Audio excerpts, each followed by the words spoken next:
सकता है कि आप भी उन लोगों में शामिल हो जो खाना खाने के बाद उसी थाली में हाथ धो देते हैं।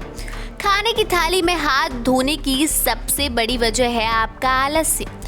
और अगर अब तक आप ऐसा कर रहे हैं तो ये वीडियो सिर्फ आपके लिए है।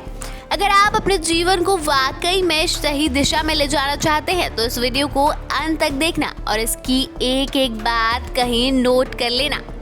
मित्रों, वास्तु शास्त्र के अनुसार अगर आप खाने की थाली में हाथ धो रहे हैं तो ये समझ लीजिए कि आप अनजाने में ही अपने जीवन में नकारात्मक ऊर्जा को खुद पर हावी होने का न्योता दे रहे हैं। धीरे धीरे आपके जीवन में ऐसी परिस्थितियां उत्पन्न होने लगती है जहां आपका पैसा अनचाहे ही जरूरत से ज्यादा खर्च होने लगता है। व्यर्थ की चीजों पर धन खर्च करने से अनचाहे ही आपके खुशहाल जीवन में आर्थिक तंगी आ जाती है, जिससे आपको पाई पाई का मोहताज होना पड़ सकता है। मित्रों, वास्तु शास्त्र नियम के अनुसार खाना खाने के बाद उसी थाली में हाथ धोने से माता अन्नपूर्णा रुष्ट हो जाती हैं। इससे मनुष्य को खाना खाने के बाद कई रोगों का सामना भी करना पड़ता है। वहीं इस आदत की वजह से माता लक्ष्मी भी आपके घर में कभी नहीं ठहरती।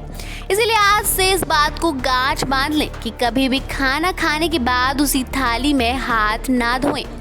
भोजन से जुड़े कई और नियम हैं, चलिए उनको भी जान लेते हैं। आप में से ज्यादातर लोग बिस्तर पर बैठकर खाना खाना पसंद करते हैं और अगर आप भी ऐसे ही लोगों में शामिल हैं तो अपनी इस आदत को भी आज से ही बदल लें, क्योंकि वास्तु शास्त्र कहता है कि जिस बिस्तर पर आप सोते हैं उस पर बैठकर खाना नहीं खाना चाहिए। ऐसा करने से नकारात्मक शक्तियाँ जीवन में सक्रिय हो जाती हैं। आप कई रोगों का शिकार हो सकते हैं, साथ ही इससे आर्थिक मंदी का सामना भी करना पड़ सकता है। एक साथ न परोसें 3 रोटियां।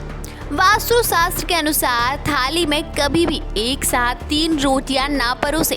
ऐसा करना भी भोजन के नियमों के अनुसार अशुभ माना जाता है। आपको अगर एक साथ थाली में कई चीज परोसने की आदत है तो आपको 2 रोटी परोसनी चाहिए। अगर आपकी भूख 3 रोटी की है तो आप 1 रोटी बाद में ले सकते हैं। वहीं खाना परोसते समय रोटियों को चावल के ऊपर रखें, इससे माता अन्नपूर्णा प्रसन्न रहती हैं। परोसने से पहले थाली को अच्छी तरह से साफ करें। थाली में खाना परोसते समय आपको ध्यान देना चाहिए कि थाली में पानी की बूंदें ना हो।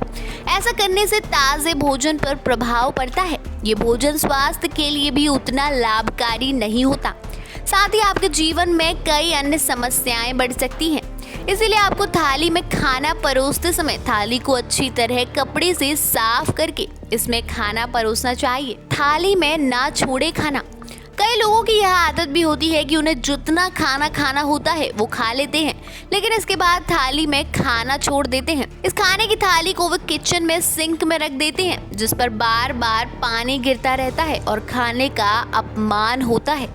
वास्तु शास्त्र के अनुसार इस आदत की वजह से आप कई रोगों का शिकार हो सकते हैं और भोजन के इस तरह अपमान से माता लक्ष्मी आपसे रूठ जाती है। भोजन के नियम के अनुसार थाली में जूठा खाना बच जाए तो इसे अलग कटोरी में निकाल कर पशु पक्षियों के लिए रख दे। तो मित्रों, इस वीडियो में फिलहाल इतना ही। जानकारी अच्छी लगी हो तो वीडियो को लाइक और शेयर करना ना भूले।